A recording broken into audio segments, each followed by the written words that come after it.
forces. Estimates are that hundreds of thousands of Oromians have been uprooted from their homes and forced to flee the persecution and the violence. And there's no doubt that Ethiopia is a very important U.S. ally, but that does not mean that we should turn a blind eye as it oppresses its people. Now, in my state of Minnesota, we are home to the largest community of Oromians outside of Ethiopia. They're valued members of our community, and we're very fortunate to have them. I joined many Ethiopians and Oromians actually this past Sunday night when I attended a very large and moving interfaith rally with members of the African and Jewish community, and they were all together reaffirming their commitment to religious freedom, to diversity, and to justice. And sadly, many Oromians today won't find these ideals in their home country of Ethiopia. So, Mr. Speaker, today the House can speak with a solid, strong voice to support human rights and also condemn the killing of innocent protesters and the arrest and detention of journalists and students and political leaders. And we're also at the same time urging through this resolution that the protesters also refrain from violence, and also urge the Ethiopian government to take very concrete steps to end its persecution and oppressive conduct. So today we have an opportunity to take these important steps in showing our solidarity with the Oromians, and I hope my colleagues will join in support of this resolution. Now I yield back. Gentleman yields back. Gentleman from New Jersey reserves. Gentleman from Massachusetts is recognized. Speaker, I yield 2 minutes to the gentleman from Minnesota, Mr. Ellison, who is an original co-sponsor of this legislation. Gentleman from Minnesota is recognized for 2 minutes. Thank the gentleman for yielding. I also thank Chairman Smith and the ranking member for standing together on this important House Resolution 128.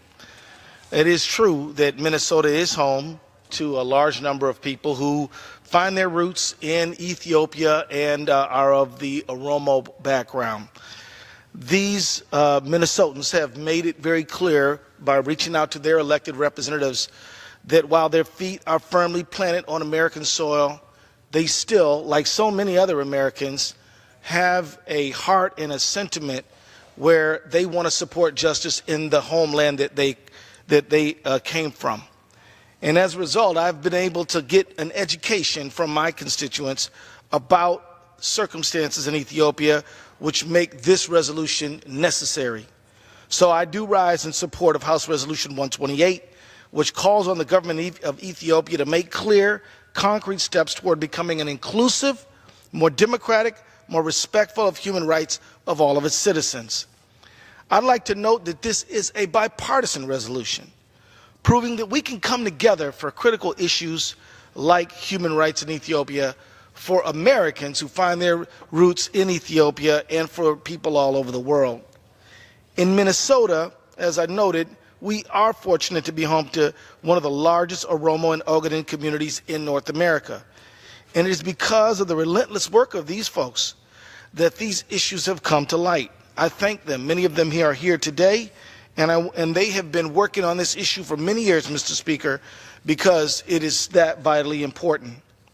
Now, as my colleagues have noted, Ethiopia is an important ally of the United States. That's a fact. But even allies must be held accountable when they violate the human rights of their people. Status as an ally is not a license to abuse human rights. The Ethiopian people desperately need their government to take action to secure their human rights and expand inclusive democracy. I yield the gentleman an additional 2 minutes. The gentleman is recognized for an additional 2 minutes. The Ethiopian government continues to detain journalists, bloggers, students, political opposition leaders. Thousands remain in prison to this day. In addition, the Ethiopian government admits to killing over 500 of its citizens during the protests in an effort to suppress the people's freedom of speech. Most observers put this number far higher. These abuses have created a serious instability in the country. And while there have been some signs of progress, which must be noted, including the recent election of Prime Minister from the Ogaden Oromo region, we must continue to push for real, concrete changes. For example, the government should let the UN High Commissioner of Human Rights travel through the country to conduct an independent assessment of human rights situation in the country. By passing this resolution, Congress will be making clear that we will not remain silent on this important issue. We will stand together across the political divide in support of these human rights in Ethiopia. By passing this resolution, we will speed up democratic change in Ethiopia. I urge all of my colleagues to vote yes on this important resolution. I yield back. Gentleman yields back. The gentleman from Massachusetts reserves. Gentleman from New Jersey is recognized. We reserve as well. Gentleman from New Jersey reserves. Gentleman from Massachusetts is recognized. Thank you, Mr. Speaker. I yield myself as much time as I may consume for the purpose of closing. I'll note that Chairman Royce has been a big factor in moving this forward, and when I give thanks to Mr. Smith and over 100 more colleagues, I want to make sure that Chairman Royce is a person that's highlighted for his great efforts. We're going to miss him as he's decided not to seek re-election. He's been a person that has shown great ability to be a bipartisan leader in the Foreign Affairs Committee, and I enjoyed working with him on this issue and many other issues. Speaker, this resolution seeks to support Ethiopia's political transition as it hopefully moves beyond a state of emergency towards greater civil liberties under a new prime minister. This resolution also supports the Ethiopian people's aspirations to live in a more democratic system in which government respects fundamental freedoms. We have partnered with Ethiopia on so many important issues important to their own security, their own health, their own global welfare, and we also recognize the value in that partnership in dealing with the security issues and the ideals and values that the United States has as a country. This resolution strongly urges them to take that other step, to expand that partnership beyond those issues into a partnership of democracy, where there will be rule of law, freedom of the press, where opposition people will not be endangered in terms of their safety, will not be imprisoned. So I strongly support HRES 128. I urge my colleagues to go forward, and I yield back. Gentleman yields back. Gentleman from New Jersey is recognized. Thank you very much, Mr. Speaker. I yield myself such time as I can soon to close. I just call to attention to the membership an excellent letter written by human rights groups, the diaspora, 6 groups in all, and I will put it into the record, but it's Ethiopia Joint Letter about House Resolution 128 in support of it. They make a number of very important points. For the past 3 years, they point out, as we know, Ethiopia has faced largely peaceful and sustained protesters in the Oromia and Amhara regions of the country. They were led by youth seeking opportunity, political reform, and more participatory development strategies. The government responded with excessive force. More than 1,000 protesters have been killed by the Ethiopian security forces, a greater number injured, tens of thousands imprisoned, and many more tortured for expressing grievances. Over 1 million have been displaced. Let me just say in conclusion that they talk about the importance of supporting this.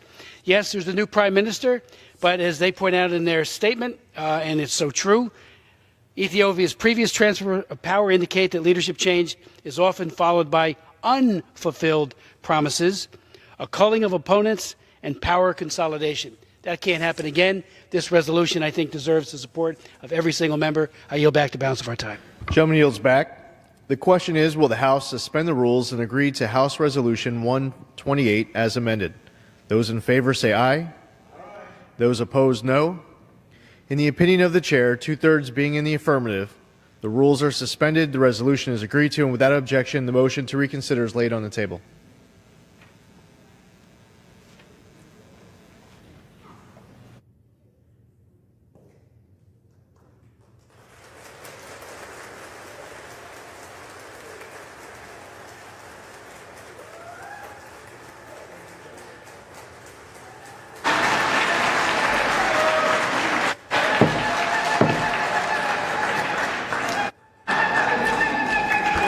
The chair will remind all persons in the gallery that they are here as guests of the House and that any manifestation of approval or disapproval of proceedings is in violation of the rules of the House.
For what purpose does the gentleman from California seek recognition? Mr. Speaker, I move the House suspend the rules and pass H.R. 2219 as amended. The clerk will report the title of the bill. H.R. 2219, a bill to increase the role of the financial industry in combating human trafficking. Pursuant to the rule, the gentleman from California, Mr. Royce, and the gentleman from Massachusetts, Mr. Keating, each will control 20 minutes. The chair recognizes the gentleman from California. I'm going to ask, Mr. Speaker, unanimous consent that all members may have 5 legislative days to revise and extend their remarks and to include any extraneous material on this in the record. Without objection.